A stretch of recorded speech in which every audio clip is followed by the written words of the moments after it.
Welcome back to Toyota Stadium. Lindsey Wilson victorious, 35-14 over Georgetown. Coach Chris Oliver joins me here in our little wind tunnel that we got to spend this afternoon, and wouldn't have had it any other way, Coach. Seventh straight win over Georgetown, 35-14. You look at the stats, it doesn't tell the story of a 35-14 game, but I think your guys were very opportunistic today, and they took advantage of what Georgetown did and didn't do, and ultimately the only stat that really matters is the one that's up on the scoreboard. Yeah, absolutely. I mean, you look at some of the big stats. I mean, yardage, they got the best of us, and they ran a ton of total plays, and, we would have liked to be better on third down on defense. At the same time, our defense held them, they were 1 of 4 in the red zone. We were 4 of 4. That's a huge difference, obviously. And one of our mantras is, we want to end every series with a kick on offense. Now, we don't like punting, but when you don't turn the football over and you force turnovers, and we were +3, I think, today. Yep. And we don't turn the ball over, 0 turnovers on offense. And, yeah, we punted a few more times than we would like, but you know what? That's part of the game when you're playing a good team. So I think when you play great in the red zone on both sides of the ball, and then you force 3 turnovers and protect the football on offense, and I felt like we probably got a little bit better of them on special teams today. When you do those things, then, yardage maybe isn't the most important stat in the world. So I joked you off the air, it's the prettiest 500 yards we ever gave up.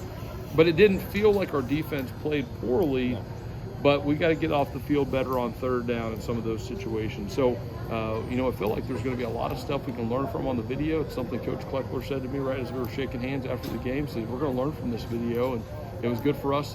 They tested us, and it's hard for you guys to see it up here, for our fans to see it when they're watching on the screen, but they did some things on offense that were different than what they'd shown week 1 and week 2. They did some things on defense that were different than what they'd shown week 1 and 2. So they schemed some stuff up for us and made us make some adjustments. So I think there's going to be a lot of positives that come from this because we didn't really have to make a lot of in-game adjustments the first 2 games, and we did today.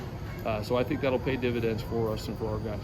Well, that's what well-coached teams do. I mean, they had to adjust to you guys, and you had to adjust to them. That's the type of chess match that is fun to watch from at least my vantage point. Yeah. You mentioned the red zone and how critical it was today. It's critical just about every week. But boy, when you talk about the fact that you had a takeaway in the end zone on that interception and return, you went for it on 4th and goal from the 2 and made it. Those are the that's winning plays right there. Yeah, I think the interception in the red zone was probably the biggest play of the game. At least that's the one that sticks out for me. It's just critical turning point. And I think with Mike Leslie, I believe it came up their sideline, I believe, on that. That was such a huge play for us, and returned it up the midfield, and we go down and score. I think that's the one where Josh Lewis had a touchdown catch, I believe, on that drive. But yeah, we go for it on 4th down. We get in there, on a quarterback run earlier in the game.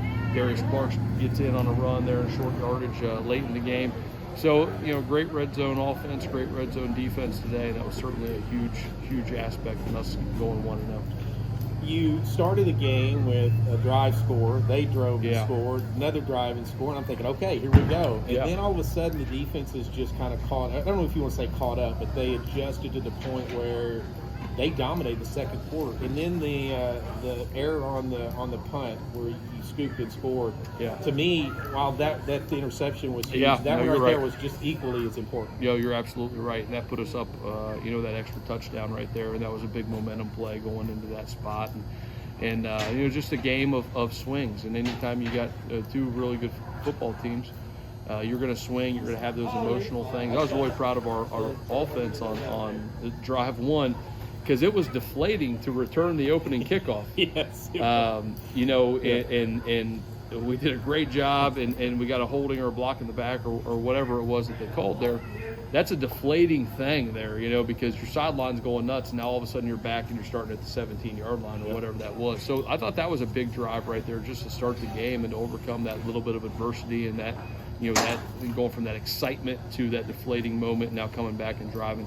I thought there were a lot of positives that came from today. Obviously, going 1-0 against a really good football team, that's the biggest positive. But there's so many other little things that I think we can grow from as we continue to mature. First road game of the season. We talked about it in the pregame, and you felt like your guys were prepared to handle it. Obviously, winning helps any other portion of it, but I mean, for the most part, you got to feel good about how things went today. Yeah, I felt like we were ready to play from the get-go, and that was going to be the thing that I was worried about, was just the unique travel situation that we talked about for this trip and getting here early. I thought, we communicated it to our guys, but then you asked for guys to handle it. I thought they did a great job handling it. It was evident that we were ready to play, and there's plenty of stuff to correct. Doesn't mean you're playing perfect, but we were mentally ready to play. So credit goes to our guys for handling that situation in a mature manner. Coach, you're 3 games in, and you played probably two of the best teams in the Mid-South Conference to this point. I'm still eager to see the rest of the teams in the conference. But at this point in time, give us just a little bit of an update, or maybe a grade on how you feel about, because again, all this is new, us playing in February and March. Well, I mean, I'm excited that we've gone 1-0 3 times for sure, and we've played some good football teams, and I think our guys have handled a lot of those challenges really well. So I'm proud of them, from that standpoint. So couldn't be more excited about that. But and it's cliche, coach speak, all that stuff. I mean, we're going to have a big challenge at Cumberland U next week. I mean, you got to go down and play a team that, one, they're an option team. They do a really good job with it.